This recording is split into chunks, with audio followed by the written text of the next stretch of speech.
Yo! Video games. Simmons, we did it. We survived the pandemic at the beginning of Final Fantasy VII to reach the bookend. The bookend and Final Fantasy VII Part 2, Rebirth. We have actually played it.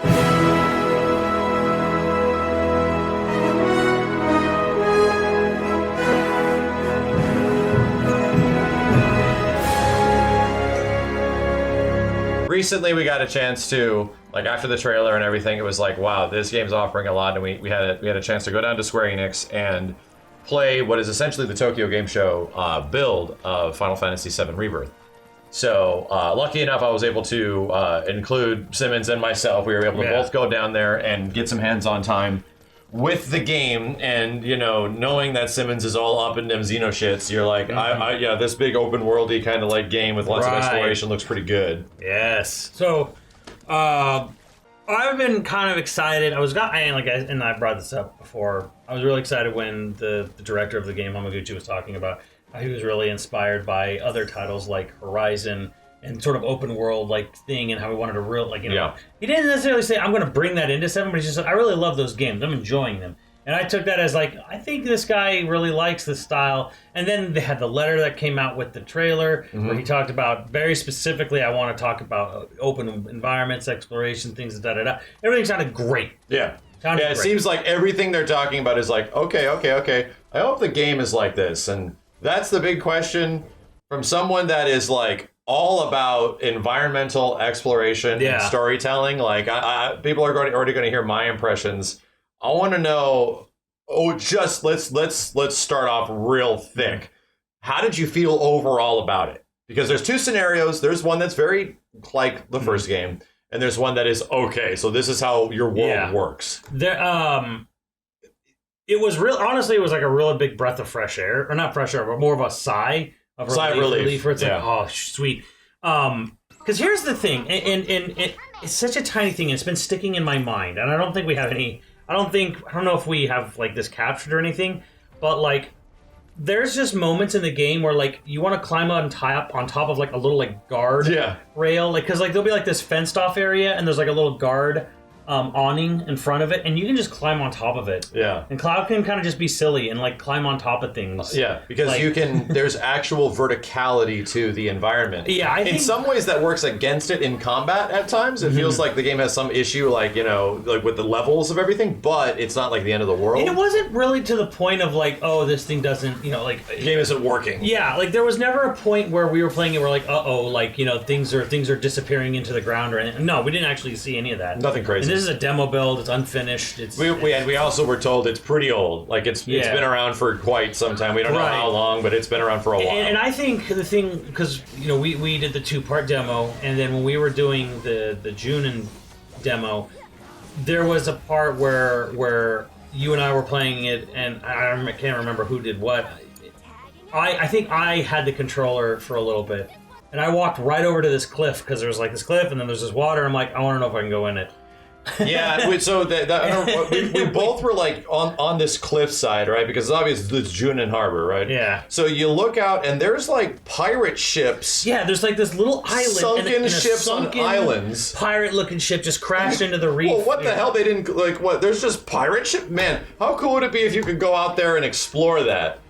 And it's like we were getting hints from devs. They're like, go check it out. Yeah. And we're like, what? And then, the miracle moment happens where I'm like, oh, I think this game just grabs Simmons by each ass cheek. The characters all dive in the water and start swimming. And it's like, you swim to the island, you loot the island, there's an extra chest there, there's some rare items, there's some collectibles. It's like, wow. And then you can also jump on Chocobos. Because I think that was the big thing for me, because, like, I'm really against invisible walls nowadays, because, everyone, like, it's I don't want to say it's common, but like people can make really good looking vistas in games now. And a lot of people do, because there's a lot of talented people. It looks pretty, but you can't do anything with it. But you can't do anything with it a lot of times. And then, so for me, the big thing was like, can you just go out there and can they just like put something neat? And there's like a treasure chest on the there's island. Literally items, And we had this we had a shocking moment at the end of our PlayStation where they said you were the only people to actually try that. Yeah.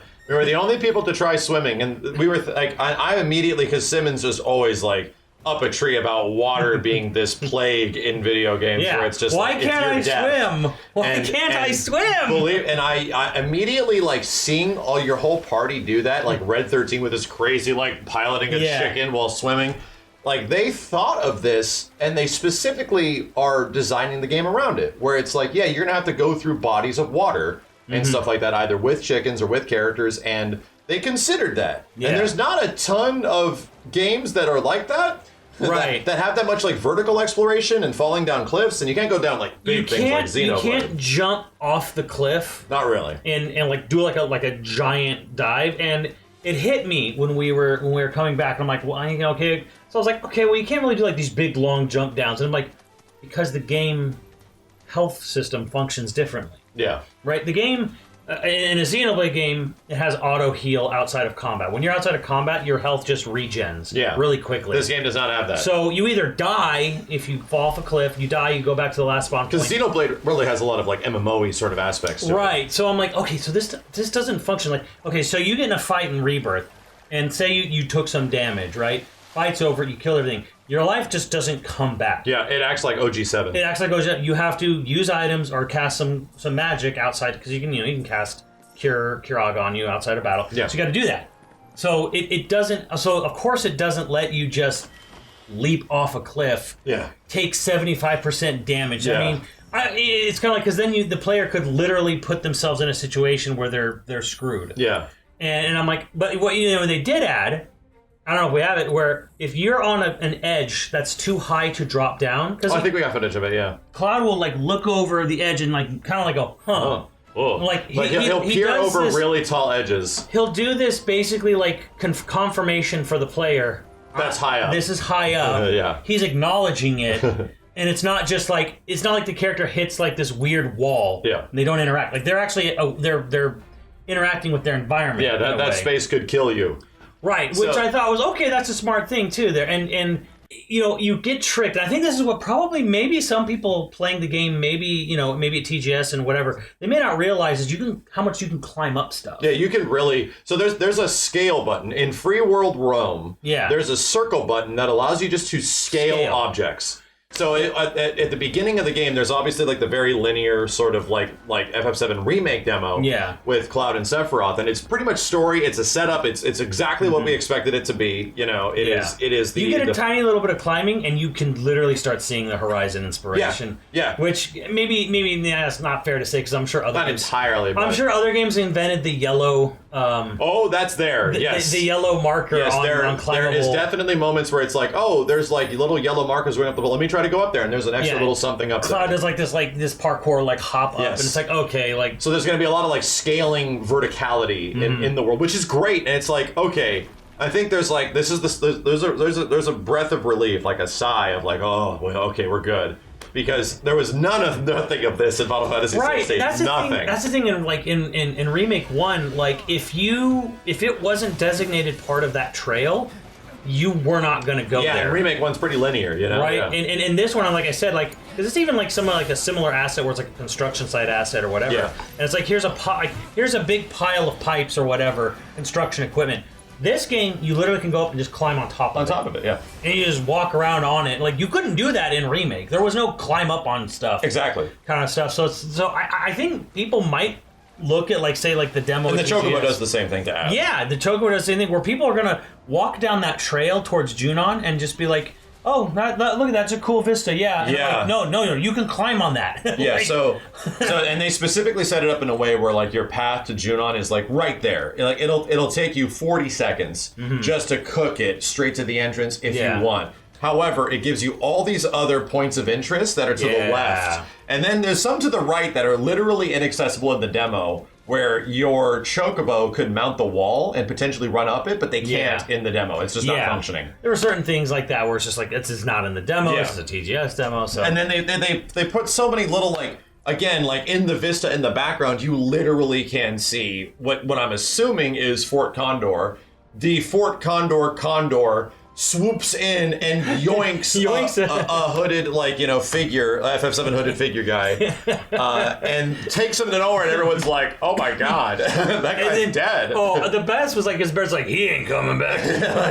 and then Red 13 literally says there's rumors of this island that no one can get access to with a huge condor. That was interesting because that explained. Okay, so Fort Condor's an island now. Yeah, it's different. Like an island, it's isolated itself off from the world, which explains a lot. It makes sense. Yes. With where they're going in the story because they already introduced the game in Intergrade. I just want to talk a little bit about like that line, and I think this is what makes 7 special in comparison to a lot of other RPGs in general, including within its own franchise. Sure. The levity. Yeah. The jokes, because like this big bird just yoinked this dude. Yeah, like the characters in 7 are they're somewhat archetypes, but they're good archetypes, and there's levity. Yeah. It's a serious story, and definitely things are happening in the story of 7 that are pretty serious, but it's like there's great moments where like you can just have a character kind of like, okay, that happened, that guy's gone. In some way, it reminds me of like the earlier Marvel films when they were trying to make characters relatable and they really hit it on the note. Yeah. Where there's like a seriousness to this with a decent amount of levity. It's not exact by any means. Yeah. But they still are. That's still here. Like what the characters are saying to each other and stuff like that, and it happens a bit later where Barrett literally, they run into somebody who is the mayor / sheriff of the town under Junon. And she's like, I've seen you before. You all have bounties on your head. Like, you're worth $100,000. You're worth $500,000. You're worth $500,000. Yeah. And then Barrett's like, well, I mean, what are you gonna do with that money? And picks up his gun if you can't take it with you. You can't take it with you. And then she's even like, you know, I know, and she implies like, I know how to keep a secret. He's like, I call bull. Yeah, and she says like, don't worry, we know when to keep secrets or something like. And he's like, bullshit. He's just like, but then that she says like, we've been under like the boot of Shinra down here with no sun, you know, because of the damn Junon canon. Yeah. So it's like, oh, okay, so now Avalanche has friends because you know everybody else is under the boot of Shinra. Oh, this is cool. This is some cool world building. Yes. So yeah, I kind of want to touch where I'm like, I think there's a camaraderie with the cast here, and we even see it in this tiny demo. Yeah. Which really kind of I think exemplifies why 7 is special, and why it works, and why I think it's going to work in a lot of in a lot of ways, maybe that other kind of RPGs just in general sometimes struggle with, or that's all they have in a way, because again, like the whole idea of it really feels like the director took like I have this great idea for how I want this world to work, and how I want traversal to work, and how I want exploration to work. And they're going in with it. They are going ham with it. It's funny because it feels familiar, but it doesn't. It also feels like we're really opening it up. On a gameplay and stories level, because now just this whole climbing and jumping button, not a jumping, he jumps down. Like if it's anything within like certain amount of like 8 to 10 feet, the scale button, he'll jump down. And he'll climb up if it's about anything where like 2-3 feet above him. He'll jump up and pull himself up. Like he has like in it's not just yellow mark things. Like if you run around the area. Oh no, there's any rock. Yeah, any rock that's about anywhere at Cloud's head level or about 3 feet above it. If it fits within the animation, he will climb it. And it's like, why is that important? Well, you're literally enacting with the environment, right? So and that's the next thing we should talk about is that your perspective as a player is that, oh, there isn't a lot of invisible walls all over the place in this world. I can actually go up things, I can go through things, I can run over things, I can swim through things. That is like not common, you know, all things considered within a lot of like Japanese like open worldy sort of RPGs and stuff like that. Not a ton of games are like that outside of like the Xeno series. Yeah, and then there's like even games in other genres where they kind of just use water as just like a sort of a barrier or like a pool of acid. Like you touch it, you die kind of thing. Like, so like there was a lot of that, and then they even did this smart thing where I thought where there's items, not like just potions, but like there's plants. There's you harvest things. You can pick stuff There's up collectibles from the all over the place. And you can pick up collectibles from the environment, and you have an object now that synthesizes. So there's like it transmutates or whatever. So you have a very similar mechanic to other games where you grab a bunch of stuff like that, and a list that of things you naturally can grows, craft. right? So it's like you take herbs, mix herbs, and you get potions. Yeah. So And the way, just as an example, how much you can actually interact with the environment. There's like plants and things like that, collectible things all over the place that you could just like pick up. You don't have to get off your chocobo to pick them up. Right. You can just grab them, and you press like triangle once over it, and it just grabs all of them. It's like, okay, cool. And then there's also boxes littered throughout the world, similar to Remake Part 1, and they actually have stuff in them at times. There's like Moogle medals and stuff. Yeah, boxes have like full items. Yes, yeah. And then, so it's like there's this and then there's recovery as well. Yeah, there's like this difference between this is a natural, this is a natural organic element in the world, and then this is a box that'll have like a produced thing like a potion, high potion, or whatever. And then the last one where you like, what do you do collecting things in the world is your chocobo. And your chocobo has this sensory thing attached to it where like a little ding will pop up above their head, meaning that something is close that the chocobo is sensing. And then you play a little mini game where you hold up on the D-pad, I think. Yeah, and then sniffs and he looks the chocobo sniffs, and there's an arrow that slowly pops up, and you have to follow the arrow, and then a line pops up, and then it goes from like point A to point B, and the chocobo gets closer, and then there's the item, and then there's a dig button, and you peck the ground, and you find an item. Up stuff. What's cool about that is that if you were not riding your chocobo in that area, you have no idea it's there. Yeah. And I found something in like a corner nook. Like there was like this one area with a chocobo ranch, and there's like all these we'll talk about the chocobo ranch in a second, but all these wild chocobos all over the place. You get on your chocobo, they start following you around. It's cute. And as I was running over there, something really close to the cliff procced on the chocobo, and I was like, oh, okay. So I followed it, I dug, I found a ruby.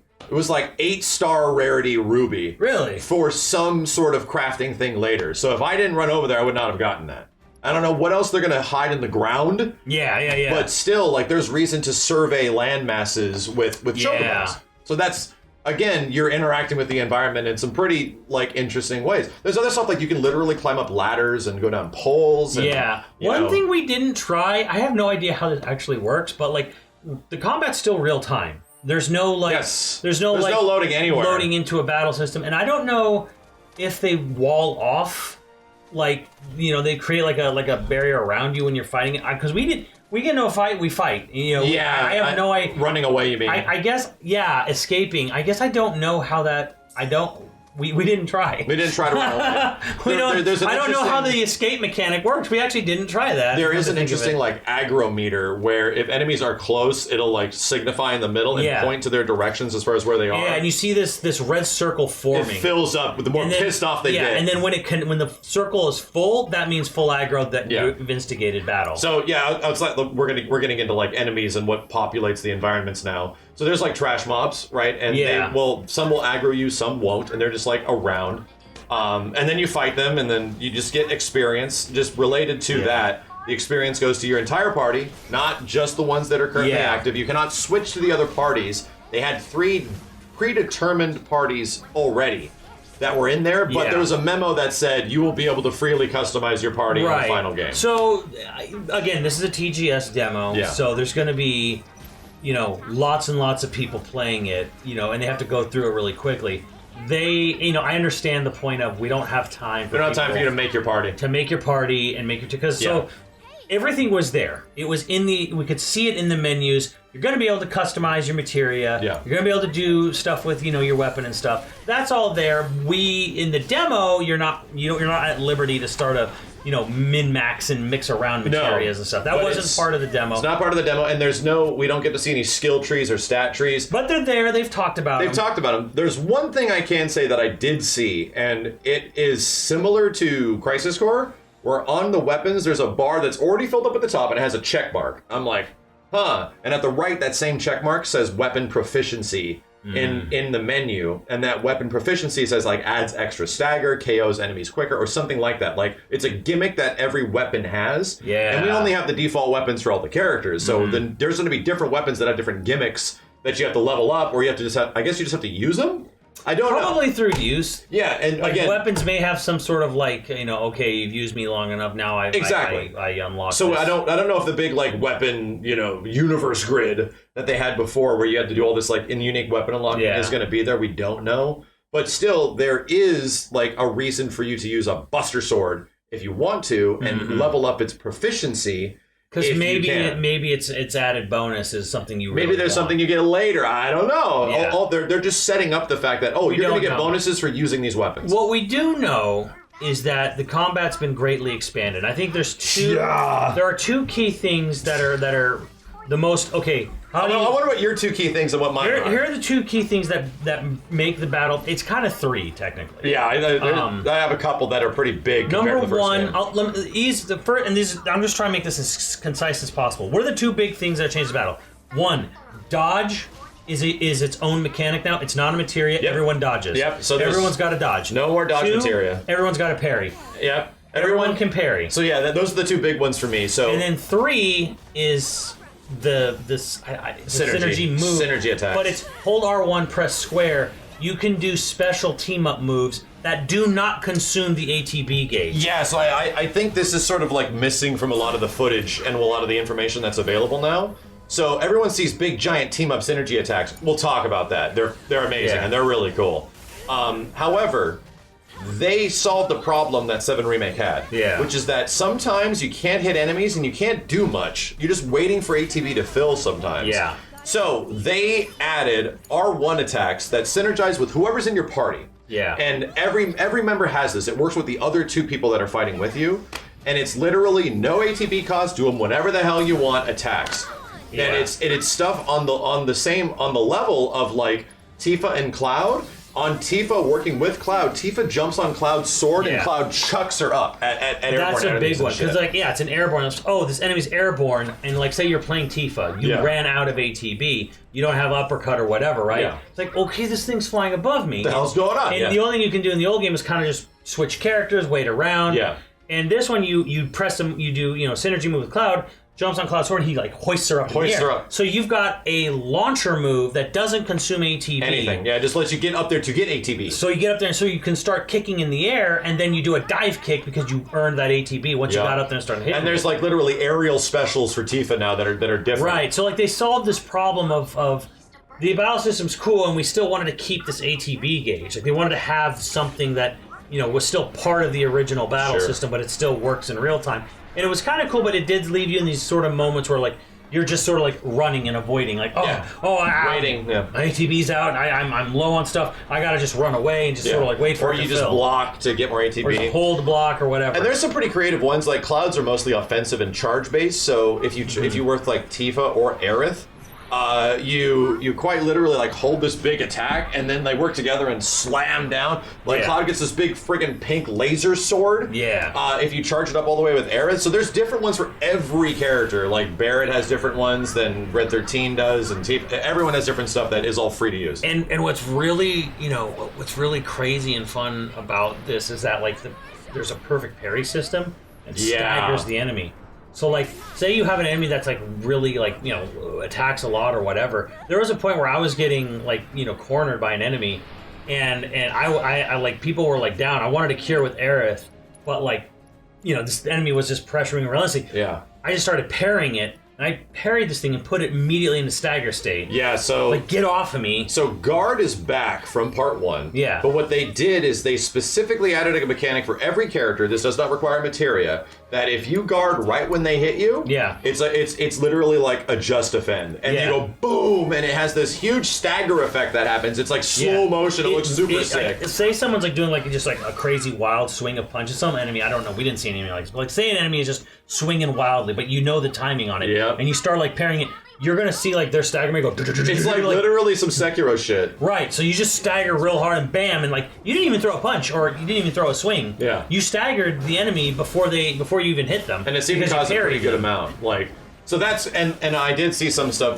You couldn't customize your materia in the Junon demo, but you could in the Sephiroth demo, the first part. And there was materia in the Sephiroth part that was like, oh, your parry window timing gets bigger.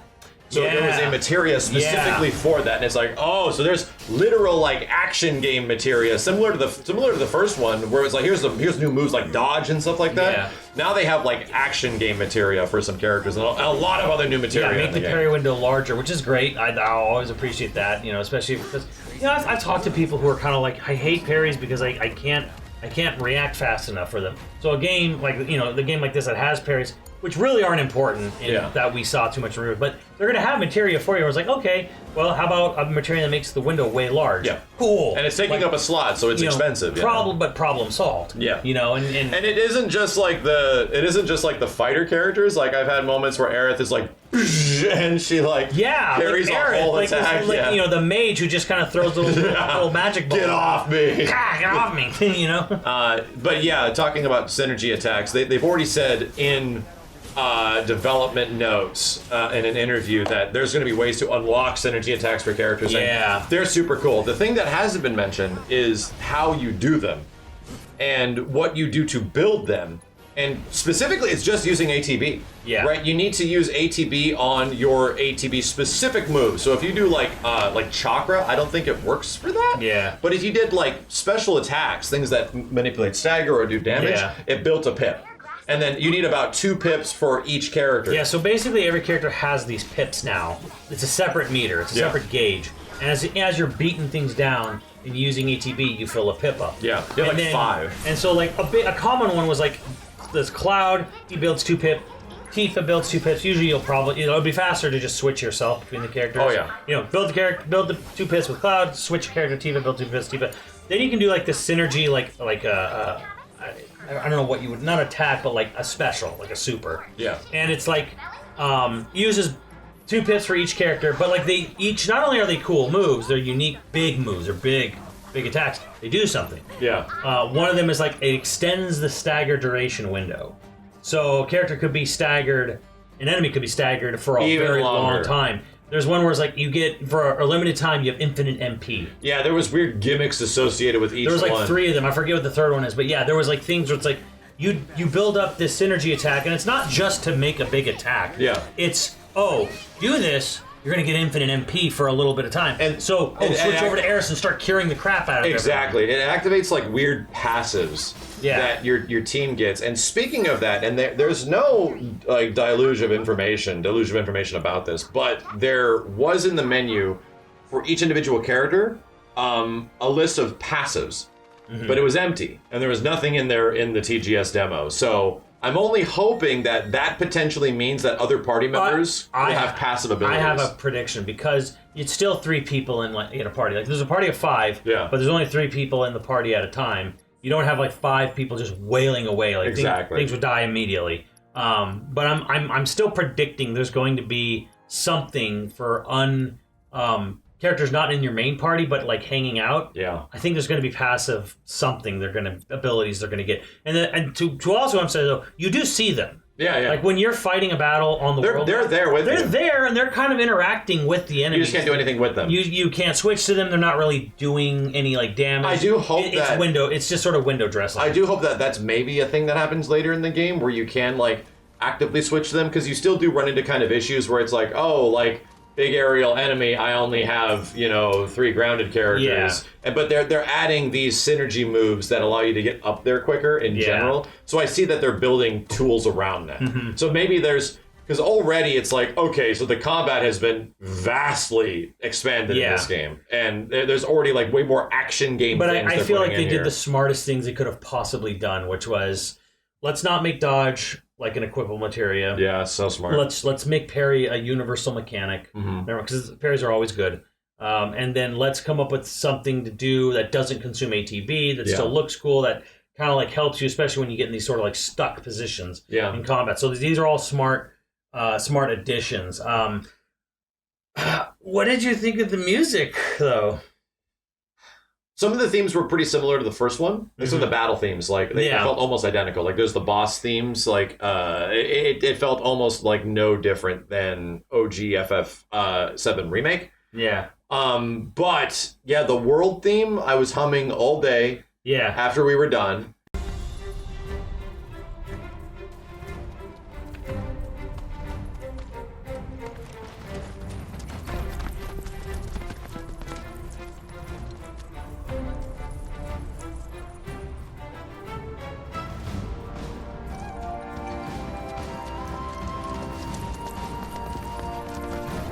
and the Chocobo theme sounds like something out of Disneyland. Yeah.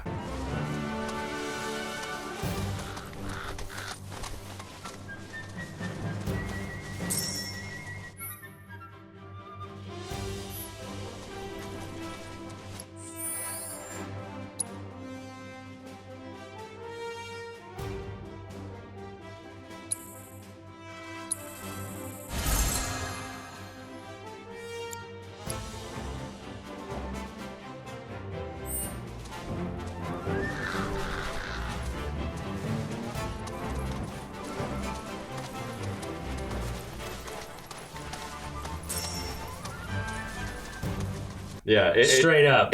So and what's weird is that they do this thing where the world theme, the boss theme is like the boss theme, like that is consistent. But when you get into fights in the world, when you are on hunts, geez, we didn't even talk about hunts. Like there's points of interest and locations all over the map in the area that you're in. There's like 4 in the demo that we have. Yeah, they're NMs basically. They're pretty much notorious monsters. Yeah. You have this weird guide thing that tells you about them and all their history, and it's like telling you all these factoids about the world. Like, I don't know where that comes from, but okay. Yeah. And you get to fight these things, and they have win conditions. Don't forget the previous topic we were just talking about. We should get to that. There's like win conditions, like stagger the enemy, pressure the enemy, beat them in under 2 minutes. And that has like its own bar that fills up. Yes. Like, and that's going to lead to something. I don't know if we really got any. Yeah, there's like regional, and even when you complete it, there was like, you finished all like the regional things for this area.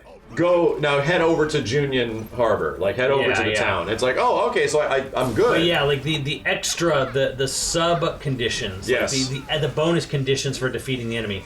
There was 3 for each, like notorious monster hunt. Yeah. And then on top of that, you can go back to the area where you killed them. There's a retry button. Yeah, you can find. So this is actually a very Xenoblade thing. So named monsters, when you kill them, a grave appears. Yeah. And you can go up to the grave and click, do you want to retry this fight? And it gives you like a best time. I see. And then 3 added this thing where like you can actually like beef. You can level up the NM. Oh, okay. So you can levels. like roguelite them. Let me fight this monster, but I want it to be even harder. Yeah. Kind of stuff like that. But so this thing has a retry. You go to the area in Rebirth where, oh, did you not meet all the sub conditions? Yeah, you can go back and try to get them. You can try it again, so you can focus on it. So you can build whatever this bar is filling up. Yeah. It's for something. So for something we don't know. But it's more like this is cool because this is like giving you reasons to go all over the map. Yes. And then you go to the map, and it's not just go here, kill this thing. It's go here, kill this thing. And then we have all these sub-conditions. Can you do it with doing these things? Yeah. Pressuring it, staggering it, defeating it under a certain time. Because I was in the demo there. Defeat this in a certain time. Yes, yes. So, like, that's going to lead to something. Yeah, I don't know what. And just speaking of, like, the map, here's the thing. It's almost fucking hard to remember everything because there's like so much. You could spend easily like 45 minutes to an hour, and to be real, like the open worldy portion they give you is like right outside a cave that's leading to Union Harbor, and there's the town. Yeah. And just to the left, there's a couple of explorable areas that have like interactions and hunts. But is it big? Is it massive? Not really. It's kind of small. Yeah. It's really not that big. And then there's even like this crazy shipyard with like this big like junk. Yeah. You can't go to, just says this area is not available in the demo. Exactly. So it's kind of like the demo area is like confined, and you just see all this stuff that's beyond you because you go to you press the touch screen, the touchpad button. Yeah, the map. And you get the map, and then you start like zooming out, and it doesn't give you like a big zoom out, not in that thing, and there's like fog of war all around it. Yeah. You can't even see the other continent. But you get a really good idea, though, of the scale of stuff. Yeah, and just the explorable part we mess around for like 45 minutes in is like, I can't even tell you, like 1/20th of the region we're in. It's just this little dot of where we're at. And it's like, that's crazy. Like, if every region is going to be like this, is going to have like this level of like amping up interactivity, because we've already seen all the other things they're throwing into other regions and progression and stuff.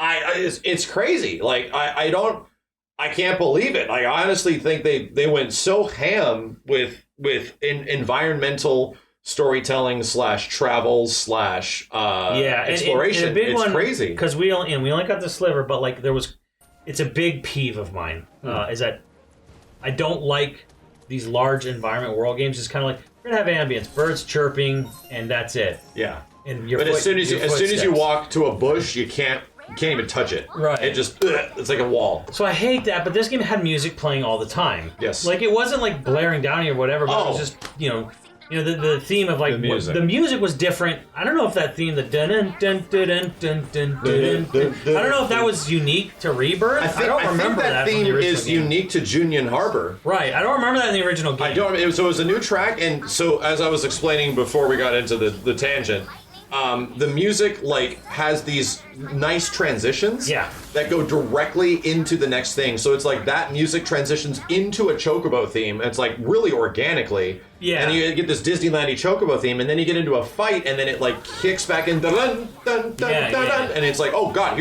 I'm fighting shit now. It has, well, the dynamics are really good on it, and it feels full. Yeah. Like it doesn't feel like it's one instrument or two instruments or like one synthesizer kind of like just going in from one thing to the other. It does not. It feels like a very full-bodied soundtrack. It feels like each region you go to is going to have its own like music. Right. It's going to have like a different theme. And that actually kind of got me excited because I'm sitting here thinking like this theme is unique to June, and I don't think what we were working around on. And you know what? It doesn't fit other areas because it has like the sort of a horn sound that like Junion has. Yeah. Like, dun, dun, dun, dun, dun, dun, and it sort of has that in the background. And so I'm like, I think this is unique to this spot of the world map. I think so too. I think the world map's going to dynamically change because like you said, we came out of sort of like a cave. Yeah. And we're heading towards Junin, harbor. And I'm like, I think this whole area that we're in has its own theme area, and I think the other areas we've seen in glimpses in the trailers are probably going to sound completely different. Yeah, yeah. And I think that's really exciting too, because it's like they kind of feel like they remix every track in Remake. In some way, they're turning like themes into battle themes now. Yeah. It's like, what is going on? So in this one, they're like, it feels like there's almost like a little bit of they're getting creative now. Yeah, so it's like, okay, so let's start talking about new music. Yeah. There wasn't a ton of areas in Remake. And we were basically able to find a way to fit every theme of VII almost in there into Remake. And then when we couldn't, we put it in a vending machine. Yes, exactly. As like some crazy remix, jazzy, remix of this or some weird Cosmo Canyon remix. Now Cosmo Canyon is going to be in the game, of course. So to me, I'm like, okay, so now they're getting creative where it's like, okay, now we're going to come up with new areas. Because like, here's the craziest thing about it. The world map is bigger than the original game. Oh, hell yeah. So God, it's bigger and more detailed. Way more. Well, obviously, because it's like, just the world map was the world map in the old game, but like this one's like, it's actually really, really big. Yeah. And we put in lots of little details and stuff here. Like, there's more than one Chocobo ranch now. Yes, so there's the Chocobos, right? So we've already seen that there's a black Chocobo that you get. That's the one we have in the demo. Yeah. It cannot do the wall scaling, but there is a wall to scale in the demo. Yeah. There's like blue Chocobos. There's sky Chocobos that can fly. And there is another Chocobo ranch you run into. There's like a vendor there. She more points of interest shit.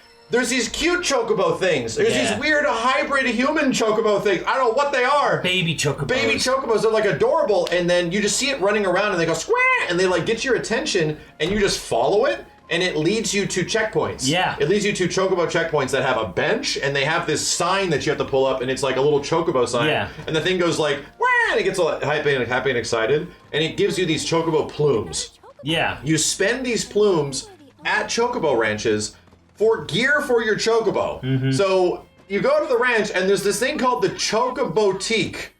The Chocoboutique, and you can customize your headgear, your body gear, and your foot gear on your saddle. Your saddle and anything in feet, yeah. On your Chocobo. I don't think it has any stat changes, but you can change the color of everything too. Yeah, even like you can go which color and then you get the whole... You get the whole wheel. It's like... whole color wheel and you can just sort of like colorize your Chocobo gear. So you have like a fully customizable chicken that you have for your adventure, and to get new things for your chicken, some wild horse armor, you have to essentially explore. And by exploring, you get checkpoints that are fast travel points. Right, so you unlock fast travel points, which then rewards you with the plumes, which then you use to spend on more stuff for your Chocobo. It's almost like we're having a great time.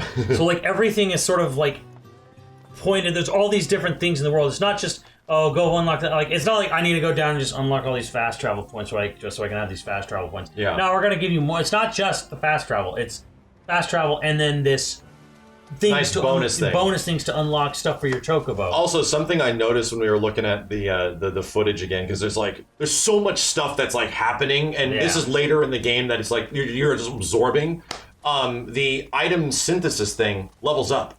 Oh, does it? It isn't just like, oh, I collected some grass and some ass, and now I can make potions. Yeah. No, it's like I collected this and this. It has like a laundry list. Make these 5 things. We're going to give you bonus XP if you make these things, which are unique to the area. Oh, do it they looks give like. you XP? They give you XP. So it levels up and it says item synthesis. XP? It says item synthesis leveled up. Okay. And then you go back to the menu and you can you see the next things that you can make. You might have to go to different areas to make those. Yeah. And I was like, oh god. Right, because you're gonna need stuff in the environment that's only gonna grow in certain parts. Exactly. And then you use that. It's like you might have to go back here to farm the things to make elixirs or what, I don't know. Like maybe that'd be too OP. But still, like things like that are gonna be unique to each region. Where you're gonna have to go back to that region, literally pick up a bunch of stuff off the ground, kill the enemies because they drop stuff as well. Yeah. All the enemies drop like crafting gear at the same time. So I can't believe it, man. Like for anybody that was like worried, like, oh man, I hope this game has some RPG-y stuff in it, and it is like there was kind of FF7 Remake was pretty RPG-y, but it was a little dry on it, right? Because it was trying to be like a Yakuza game in many ways. Yeah, and they which, like you said, when you compared it, it's kind of like a Yakuza game. I'm like, yeah, that's actually true, and it's actually like it was the smart thing to do. For Midgar, it was the smart thing to do. Turning Wall Street or Wall Market into Kamaro Ocho. Yeah, was a really good idea. It worked really well. But there was always, because for me, there was always like this sort of like tinge of like, yeah, but I kind of miss the whole. You missed the rest of the game. I miss the rest of the world. I miss the whole like. I miss like obviously. I miss the mystery of like, did you know this was over there? Did you know this was in this cave? Did you take your Chocobo over there? Did you do this?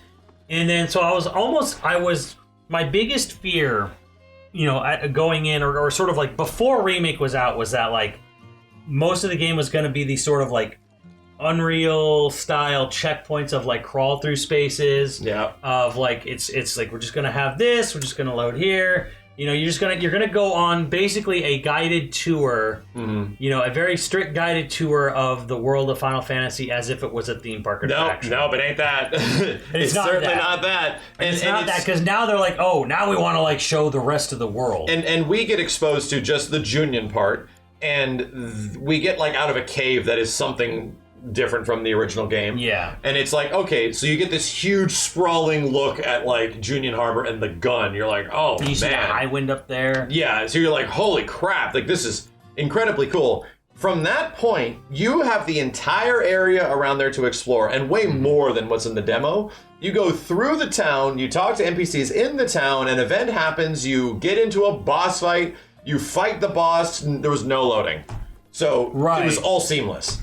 So I was like, that's kind of impressive. Like, again, PlayStation 5 stuff is kicking in here, right? Yeah. This is essentially like how they're getting this done. It's like, this is why next gen was important. You need NVMEs to make this stuff possible because, dude, if this was 7 Remake, we would have crawled through 16 crawl spaces and done 17 auto walks. It's kind of funny just because like it still looks like the characters are the same character. They visually speaking, it still looks like Remake. It's still the same art style and everything. But it also is like when you're hands on with this, and this is this is the hardest part to convey because we're just talking in a video. When you're going hands on with this game, it feels different. Yeah, it does. Like it feels like I'm playing a different game, but feels like a much different. But game. I'm also going to tell you straight up, I have the Ratatouille flashbacks running around the world when I remember being on my street growing up when we all discovered Final Fantasy VII. Yeah. And all the other kids on the street were talking about stuff. Where you did can you go know and this? stuff. Did you know that? Oh, did you check this out? We were literally just sort of like getting that we could do with devs and stuff and other people in the room that wait a minute, you could do what? Wait, you could go over here. Wait a minute, what's up there? Like there was like all of those moments where it's like, I get it. Like Hamaguchi, the director, was talking about exploration over and over and over again. All the PR and marketing is talking about exploration over and over and over again, and you feel it, dude. Like, I mean, what's the last things we can even talk about? They mixed around some boss fights in the opening sequence. We haven't talked about it a ton. There's some funny, like, there's actually kind of a fun puzzle in the first part where you have to like suck up Mako gas. I'm like, this was kind of cute. Mini game. Yeah, there's some things that they give you and more traversal and more verticality as you're going up the mountain. Yeah. But it all takes place after the team sees that big materia collection. Yeah. In Mount Nebel. Right. So it's like after the bridge falling. This is like probably an hour. It's into really it. good, but it's also like kind of like you said. It's very similar to a remake. Yes. Which I feel it's like very remake part one. This is very much going to ease people into the battle system and sort of the general mechanics of the game. Yeah, and then your big moment is going to be after Calm, and you get that shot from the trailer where it's like, I get to run anywhere. There's bunnies, there's deer, there's all this stuff. There's a lighthouse. I'm going to go over there and see what that's about. Like that's what the like we didn't talk about Sephiroth. Sephiroth's cool, but I almost feel like don't get too attached to a character you're not going to really be playing too much. Yeah, he's OP. Like he's super good. His gimmick is that he has a parry. It's just like the original game. Yeah, it is. Like, whoa, this guy's crazy. Don't get too attached because you're not going to be at that level for a while. And they switch around a boss fight in that specific section. You might remember, like, oh, you guys fought like a dragon boss. You did, but that happens way earlier than the events of this demo. Yeah. You fight the Materia Keeper. Yeah. And he has like a different name in this one. He's like the Guardian. Materia. He's a Materia Guardian. Yeah. Dude literally casts Trine on your ass. And it goes. It's like the sound effect and everything. I didn't see because I killed it, but you're like, no, I actually waited around. I waited. Cast Trine. Really? He like messed me up with Trine. And yeah, they move that fight to the big epic like tutorial fight. Like it's essentially the what's it called? It's the Red Scorpion fight. The Scorpion, the Guardian Scorpion. Yeah, it basically was the red like the bombing run. Yes, that's basically what pretty much what it is. The Nibel, the Mount Nibel. That's literally what it was. It was the bombing mission. And I think a lot of people have questions like, so what about, the Junyuan Harbor town, like, boss, and what about Priscilla? And I'm like, yeah, she's there. Like, it's not the same thing. It's not the same situation. I don't think there's a CPR minigame, at least that we ran into. But yes, they're doing some smart things. They're doing some smart things. There's a dolphin. It helps you. Yeah. Like there's a big boss fight. It literally like puts water bubbles around your party members, just like the OG game. You have to break them. And like, this is pretty great. Like, I think not everything can be super positive. There was two modes of visuals. There was a graphics mode and a performance mode. The mode we were allowed to record for the most part was graphics mode. So it was like 30 FPS looking like it's close to 4K. Yeah. And then performance mode was 60 FPS, but we couldn't record any footage of it. And I think the only like gripe I have overall is that there is some technical stuff. Like the camera was wigging out sometimes, and like sometimes there was some like weird collision here and there.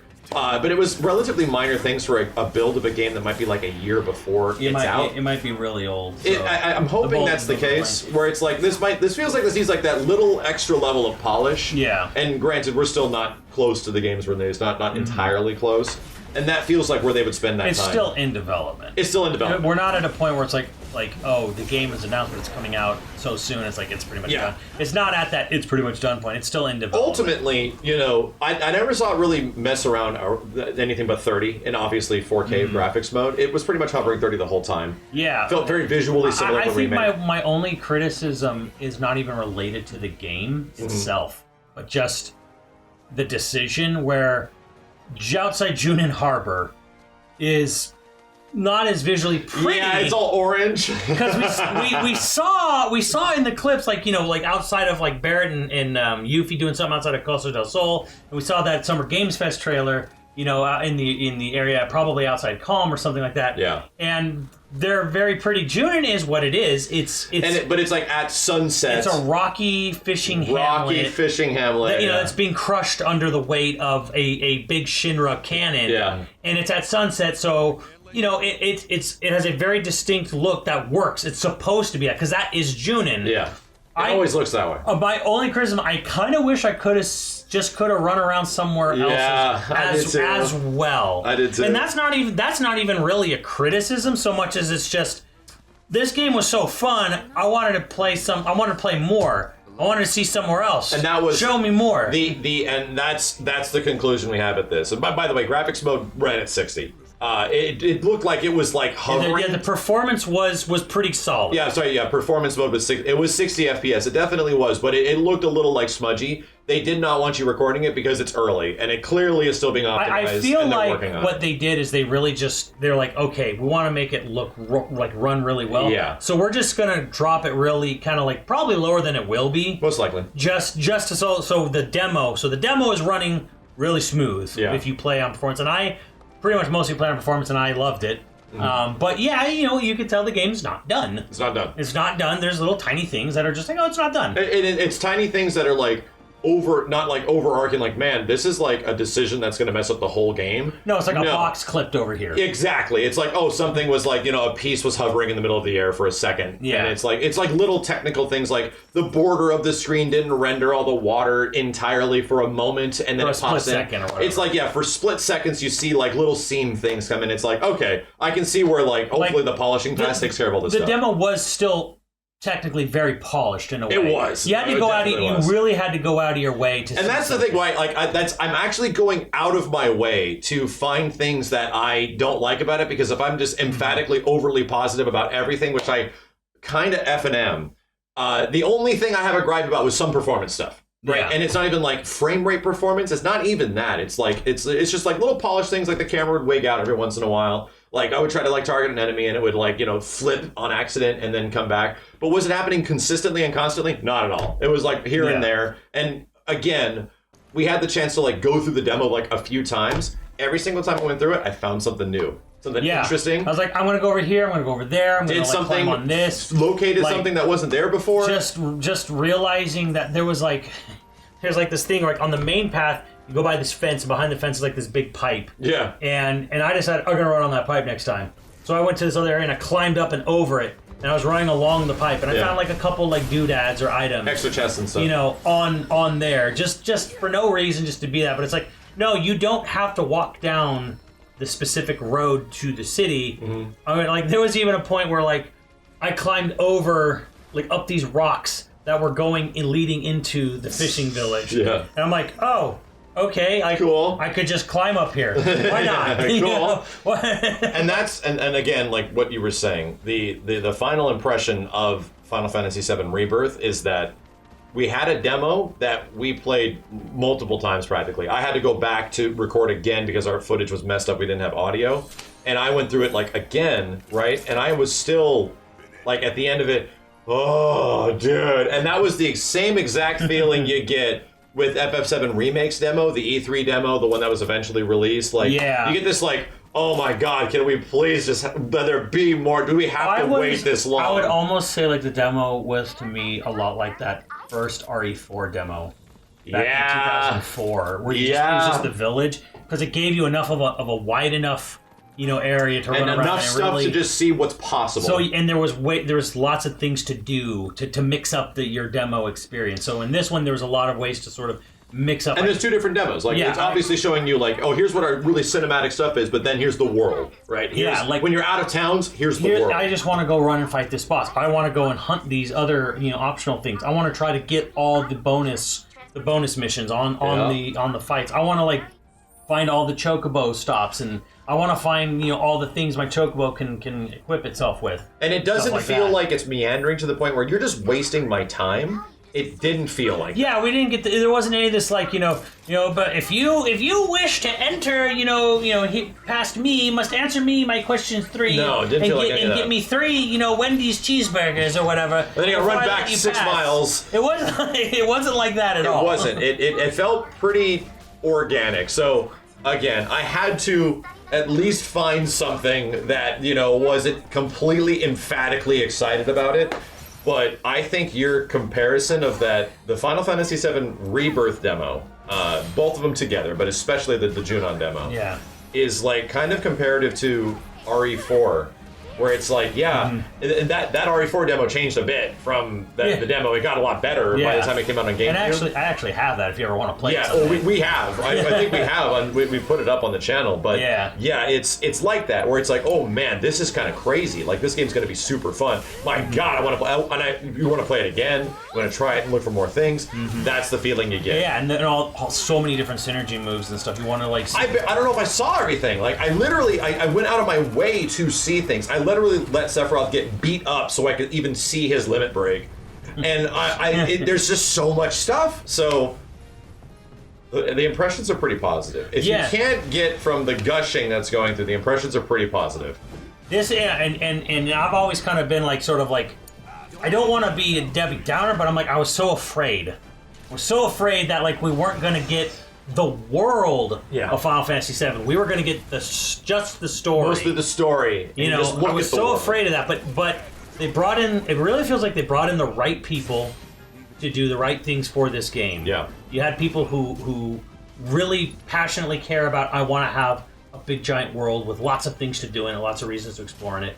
And then you have the old guard who are like, I want to make sure that we're telling a really cool story that's both faithful and surprising. So it's got a lot of right cooks. Yeah. Doing the right things. Dude. So the world is coming back of Final Fantasy, which I feel we haven't seen since the original game, because Advent Children and Dirge and even Crisis Core to an extent, great.